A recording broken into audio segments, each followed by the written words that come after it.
Go. Good day everyone. I am Cadet Solis Richard Kian, and today I'm going to explain how to solve great circle sailing. Okay, so instruction. Find the distance, the initial course, and the position of the vertex between the following positions. Position A, 48 degrees 30 minutes north and 5 degrees 10 minutes west. Position B, 22 degrees 0 minutes south and 40 degrees 40 minutes west. Okay, so we are going to draw the given positions in the compass. So let's assume that 48 degrees 30 minutes north is here, and 40 degrees 40 minutes west is here. So if we're going to draw it,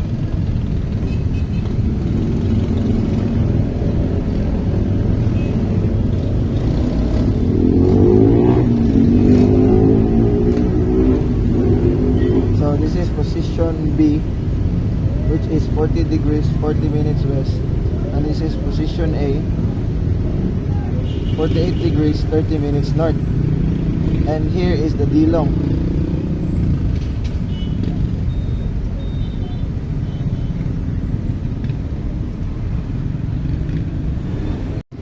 Now as we see in our drawing, it forms into a spherical triangle.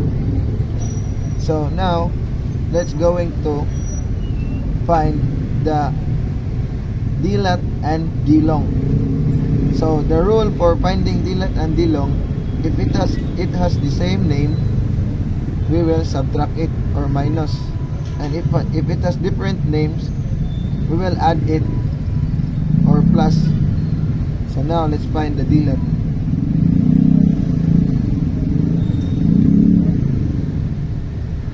So lat A is 48 degrees 30 minutes north.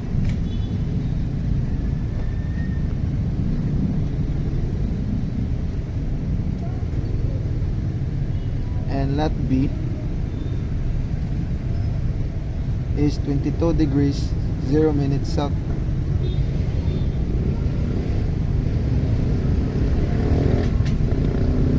So since it has different names, so we will add it.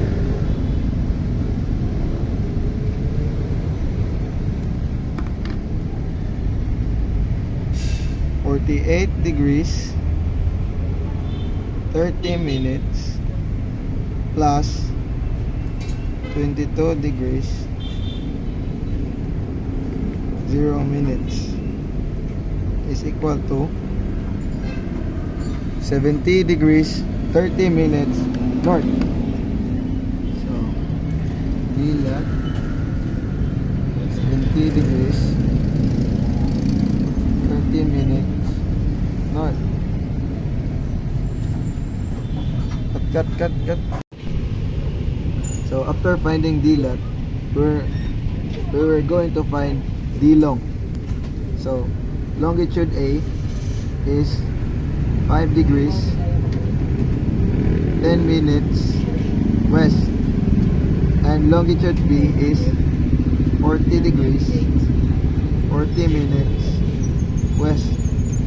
So since it has the same name, so we're going to subtract it. 10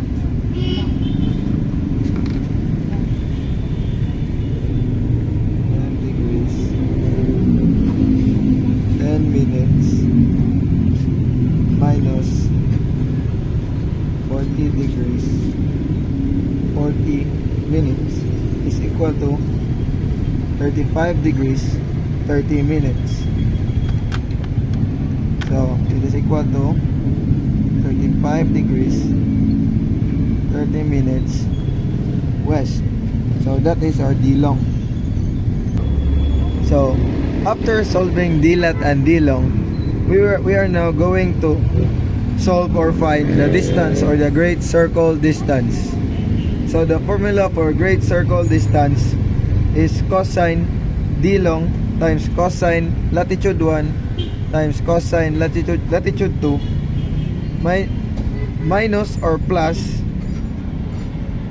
cosine sine longitude 1 times sine longitude 2. So we have a rule in solving. So if it is crossing equator, we have to subtract it, and not crossing equator, we are going to add it. And since it is a crossing equator, so we are going to subtract it or minus. So now let's start solving. Cosine d long or cosine 35 degrees 30 minutes west times cosine lat 1 or 48 degrees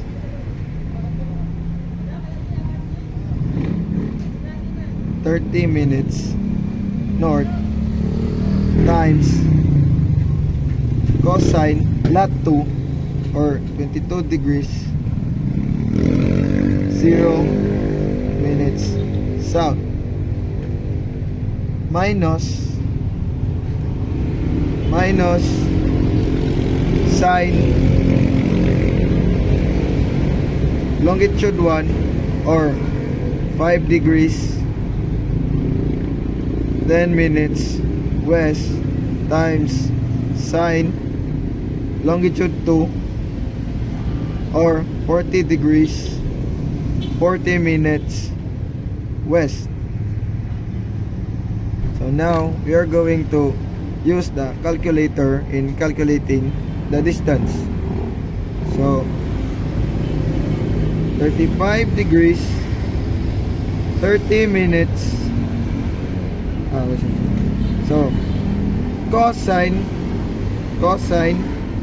35 degrees 30 minutes times cosine 48 degrees 30 minutes times cosine 22 degrees 0 minutes, so is equal to 0.500168648.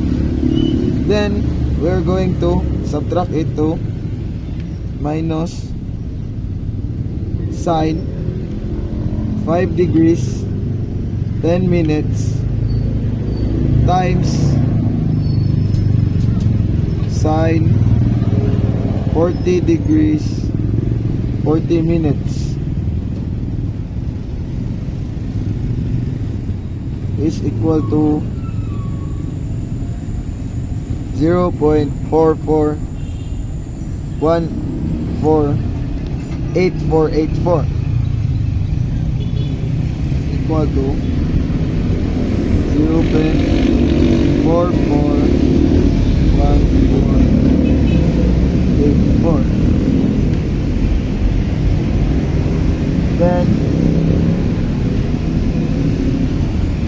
we are going to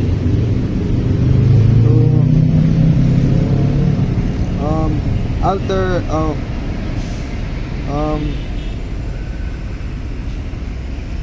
we're going to inverse. So shift cos is equal to 63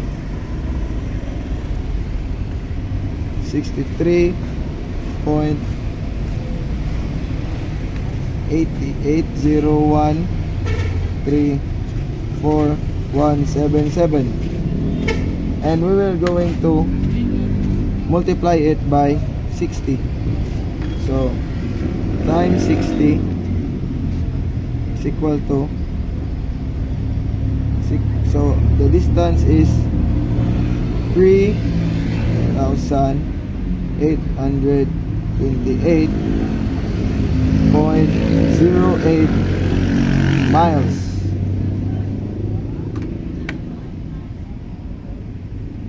This is the great circle distance. So after solving the great circle distance, we'll now solve the initial course. So the formula for initial course is cosine latitude 2 times sine d long divided by sine distance, or the great circle distance. So we'll now solve I. So it's equals to cosine, that 2 is equals to 22 degrees times sine d long is 35 degrees 30 minutes divided by the distance. So sine distance 63.801 34177.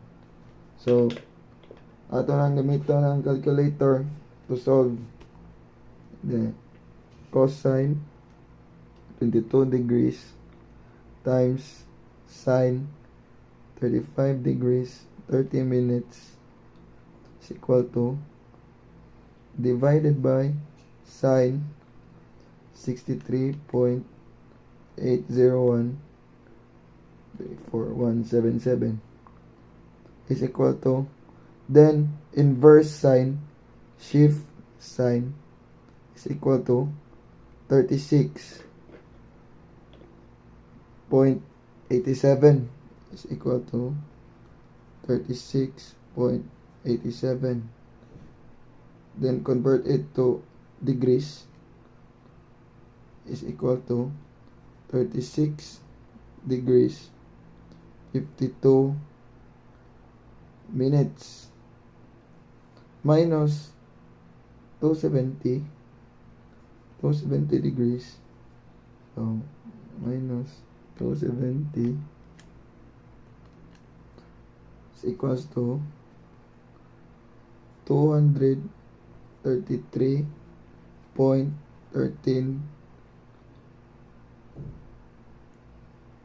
T. So that is our initial course. So after getting the initial course, we are going to find the final course. So the formula for final course is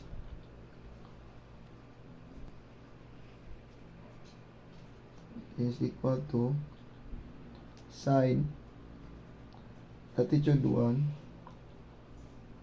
minus sine latitude 2 times